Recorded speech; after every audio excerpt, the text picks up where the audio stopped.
Welcome back, my friends. Welcome back. Scotty the Trucker coming to you from Prime 1, Springfield, Missouri, the Millennium Building. I'm parked just outside Success Leasing. Been here for 4 days now, I think. This is the 4th day. But I'll get to that later. I got a lot of ground to cover, a short period of time. We'll see how I do. First and foremost, though, I wanted to give a shout out to Steven. I just met Steven right outside the front of the Millennium about an hour ago, and it was a really great conversation. I'll get to it in a little bit, but I've thrown my back out. That's a big part of the story. I'll go into the details of that in a little bit, but basically I was walking from Success Leasing to the front door to the main part of the terminal outside, and I was coming up, and those of you I've got pretty roaring back pain, and that's a decent hike to go, you know, with raw nerve. Anyway, I was maybe 10 steps from if those of you that have been here are Prime drivers, you know, the 2 benches right outside the front. I met Steven about 10 feet from those benches, and I was like dying to get there. So, and he comes out and he goes, "Oh, Scotty, hey, it's good to meet you." And I shake his hand. I said, "What's your name?" "Steven." I said, "Steven, I would love to talk to you, but let's sit down if you don't mind. I am dying to sit on one of these benches just to get a breather here." And that's what we did. We had a good, nice, long conversation. He's very complimentary of my channel. He said that it was one of the channels that really helped him make the decision to come out here, which is always great when you hear that. I've always been upfront with you why I do this channel. I started it just because it looked like fun. I'm going to be completely honest. But along the way, there's been a lot of surprises. I've gotten so much support from those of you that watch. That was a complete shock. You know, originally I thought it was going to be, you know, mostly trolls, but I've been blessed. Well, trolls leave me alone. I guess they know barking up the wrong tree probably. But I get a lot of encouragement from comments, and now and again I meet somebody that said that they used something that I said and it helped them make the decision, and Steven said it was one of, you know, that he was one of those. So Steven, it was really awesome talking to you. We talked for a good amount of time, and we ended up trading numbers too, so I look forward to chit-chatting with you. Text if possible. I'm not a phone dude. No, just kidding. If you need to call me, that's fine. So yeah, that was really good. All right, back to the front. All right, where I've been since the last video, I believe. Let's see, I was from, I think it was Savannah up to Wisconsin, then down to Oklahoma, and then about kind of ping-pong between Oklahoma and Kansas, back and forth like twice. And somewhere in there, I threw my back out pretty darn bad. You know, those of you who don't have back, are blessed to not have back pain. This may, you know, you may be surprised to learn how this usually happens, especially in older folks like me. It's not like the movies, you know. Usually in the movies or TV, someone that throws their back out, they're carrying a big heavy TV set or a big box of stuff, and all of a sudden you hear the, you know, and they're like, "Oh, it hurts," you know. No, that's not usually how it happens. It usually happens that you do a strenuous thing one day, nothing happens. The following day, the most minor thing, you know, a cough, a sneeze, you just slept wrong, you know, that kind of thing will happen, and that's when you throw your back out. That's what this was. I think I know the strenuous activity that got me. I think it was, I was at a Walmart drop and hook, and this particular Walmart, the yard dogs were packing the trailers in with like this much space, and I am this wide sideways. So you do the math, but when they're really tight, big guys like me have a heck of a time.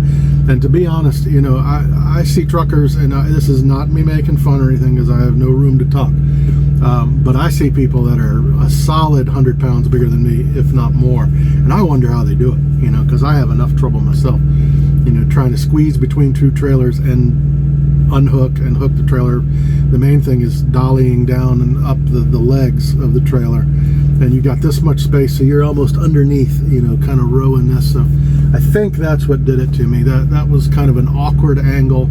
I think I was doing some just sideways and some underneath the trailer doing that, and I think that was where the strain happened. Didn't hurt then, but I woke up the next morning and I barely felt it. It was the most subtle, tiny thing. But if you've had back pain like I have chronically, even before I was overweight. Even in my healthy years, I played football, and that I've had back pain since I was a teenager, different types of back pain. But you just know. And I woke up with the slightest, almost non-existent little, feels like a little tiny rubber band or something has snapped, a tiny little thing. And I knew right then. I said, by lunchtime I'm going to be barely able to move, and that was the case. Still, I muscled through, white knuckled through two more receivers and shippers, or shippers and receivers, I should say. But by the end of that second one, I had to tap out. I notified dispatch and said, I'm going to go pull into this Flying J down the road, and I got to rest this thing. I can't go on. It was that bad, Now, I'll say, I just talked about, I've had lifelong back pain, mostly sciatica in the second half of my life. But those of you that have been watching me a while know that I lost 70 pounds in training, just the PSD and TNT. And though I have had some back pain throughout this past year, this has been the best back pain year ever. Throughout the year, I've had a few times where it's been annoying. I'll put it annoying. But most of the time, I've had zero, which has never been the case outside of this year. I've had months where I have no back pain whatsoever. Before trucking, I always had some degree of sciatica going on. But I've only thrown my back out twice, and it's like bookends right now. The last time I threw it out like this, oddly enough, was at my upgrade. When I got off the TNT truck and got my first truck, my back was thrown all the way out during that time. During that time, I actually had some help getting my truck straight. Shout out to Road Blazer Terry. He's no longer with Prime. He's back home doing something else. But he was a huge help to me. Helped me, actually, I shouldn't say help. He did put my fridge in and even installed it. And helped me with some of the heavy lift and that kind of thing, which was really nice. Fast forward a year, I'm back here, end of lease, switching from one truck to the other, and wouldn't you know it, 5 days before I throw my back out. And so anyway, I sat at that Flying J for 4 days because I barely could move. I mustered up enough to, I walked, but I looked like Quasimodo, and it was hurting. But I'd go to and from the truck to the truck stop once, maybe twice a day, mainly just to go to the bathroom, grab something to eat, and go back. 4 days rolled around. I got incrementally better, teeny tiny bit each day, but I had to go. I couldn't sit there any longer. I knew my my lease, end of lease, and needing to switch the truck out was kind of looming. I needed to get to Springfield, so I was not anywhere near well. I told them, let's get out of here, and gave me a trip. Gave me a load that actually dropped off in the terminal. Someone else took it the rest of the way, but that was about 4 days ago. Just a little bit about what's going on now here at Springfield. I rolled in day before 4th of July, and I guess it's like this at every major holiday, but this place was packed. The trailer parking, you had to bonus park the trailers. There was no parking there. And bobtail parking, which usually isn't an issue here. You may not always get prime, pardon the pun, but prime real estate for parking here. But you can find a bobtail spot usually. It took me a while. That first night I was way over by the training pad. I was bonus parked there too.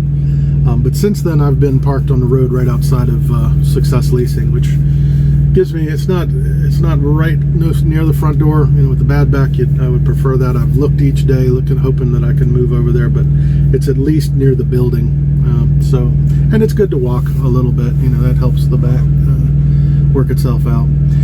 But anyway, the first day was just cleaning the truck. I immediately got put on. I did you register online with Success Leasing, let them know you're here and you're waiting for a truck.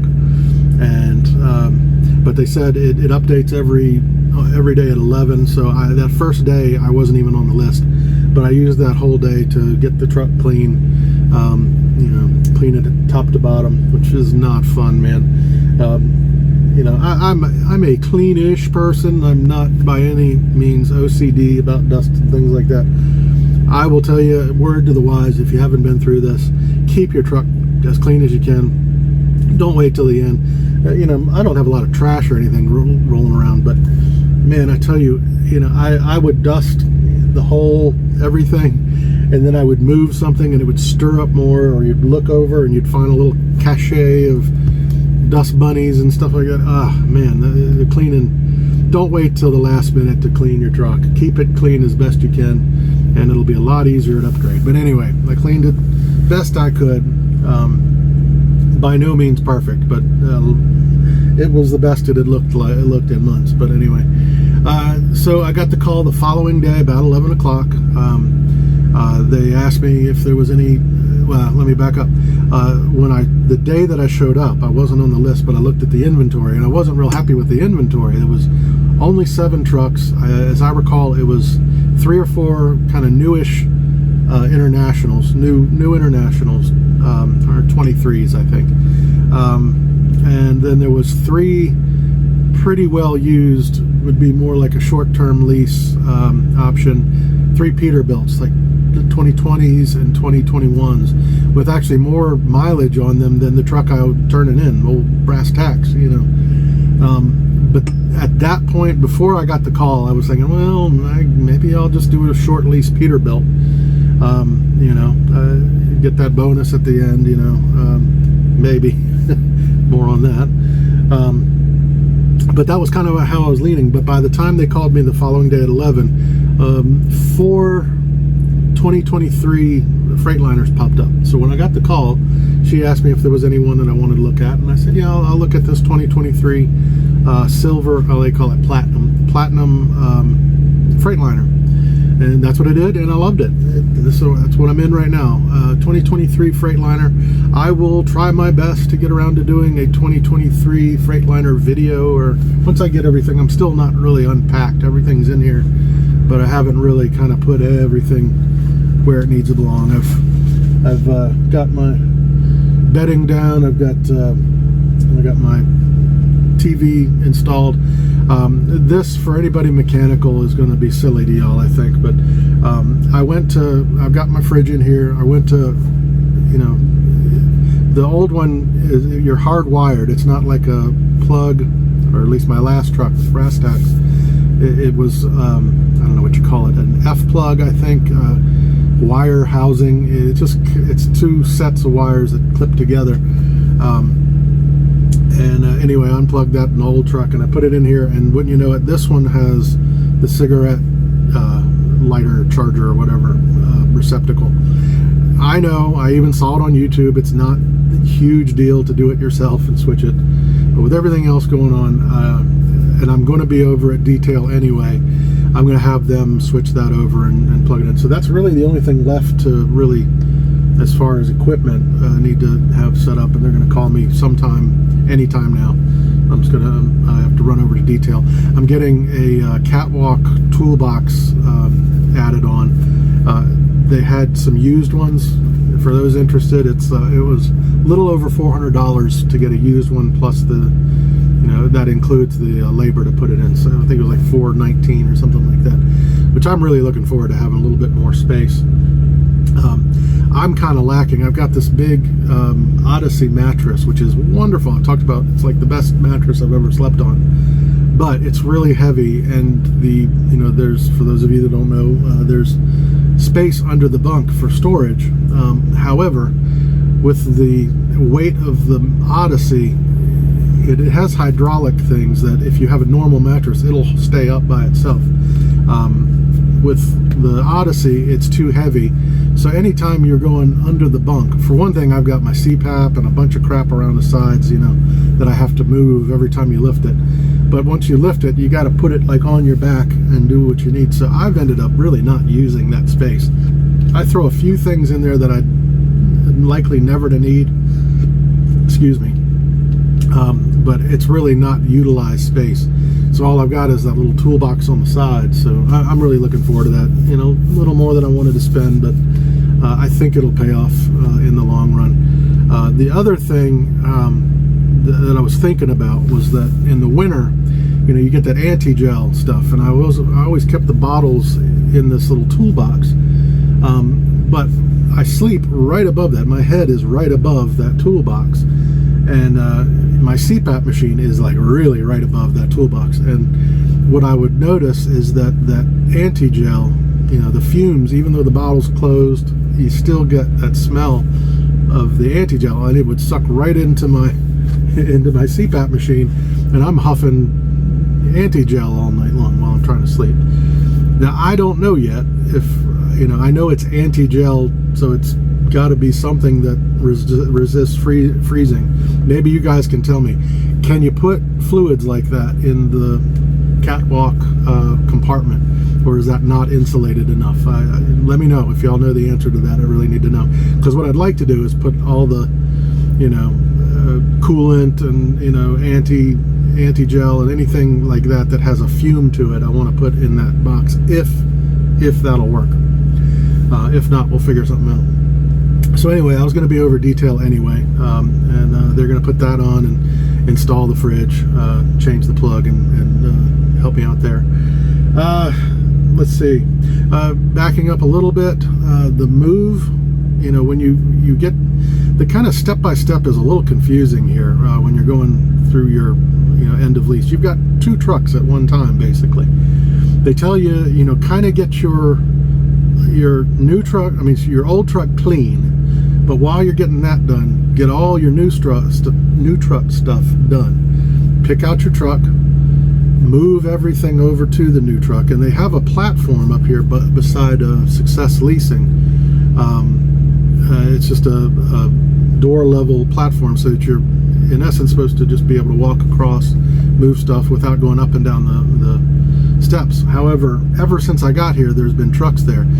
I at first was thinking there were people using it, but eventually I noticed that they're not even moving after 24 hours. So I actually had security move one of the trucks that was not using it at all. They were just using it as parking. So I was able to have one lane, truck in front of truck, which is not ideal, but I was able to move the heavy stuff out, put it on the platform, move the trucks, and at least move it into the truck, at door level. Not ideal, but it worked. And here, just a little word to the wise, or whatever the word is.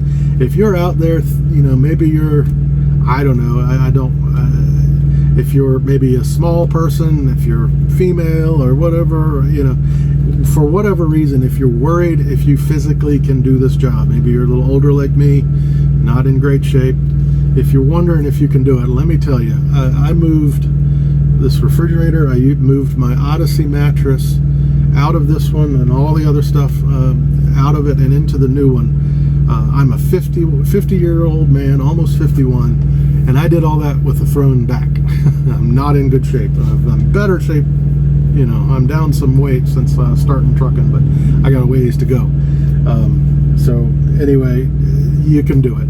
Although I will say that I've done this a year, and the most physically demanding days of my entire trucking career are when you're moving your stuff in and out of these trucks. That is a tough day with a good back, and I've been doing it with the bad back. So fast forward to now, the moving, while I was able to do it, and by the way, I was sweating this mattress. I thought that was going to be the big deal. If you're worried about moving a Odyssey mattress from one truck to the other, that really was not an issue. It's bendable enough that it was kind of simple. It's the fridge that's the hard thing to move in and out. But anyway, did it. Let's see. So fast forward, the moving, I wouldn't say tweaked my back, but it certainly got a little worse. I didn't wrench it or anything in any of that, physically moving stuff around, but I was hurting a little worse after, so it definitely agitated it a bit. Oddly enough, though, since then it's gone. I kind of fluctuate. I'll have a really good moment where I'm able to stand up straight and walk straight, and it, minimal pain. But then I'll sit for a few moments, have some lunch, whatever, and I get up and I can't quite stand up again all the way straight. So anyway, I'm battling that. What else I got? I did notice, of course, I've turned in my inspection, and then I get an alert on here that evening, which I'm about to call in. I wanted to find out when I'd be in detail so I could figure out an appointment for this, but My Qualcomm has an alert saying that there's no messages coming from the tire pressure relay or whatever. It's not getting information on tire pressure.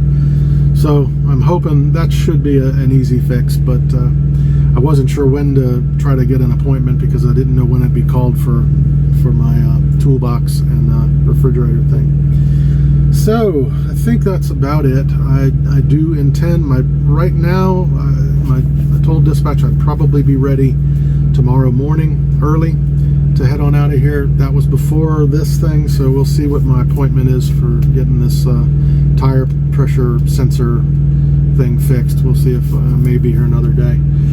But I think that's it. Trying to think if there's anything else that I need to mention. I think that's it. All right, guys, I hope you're enjoying your Friday, and I hope you're well, and I'll talk to you guys soon. Take it easy. Bye-bye.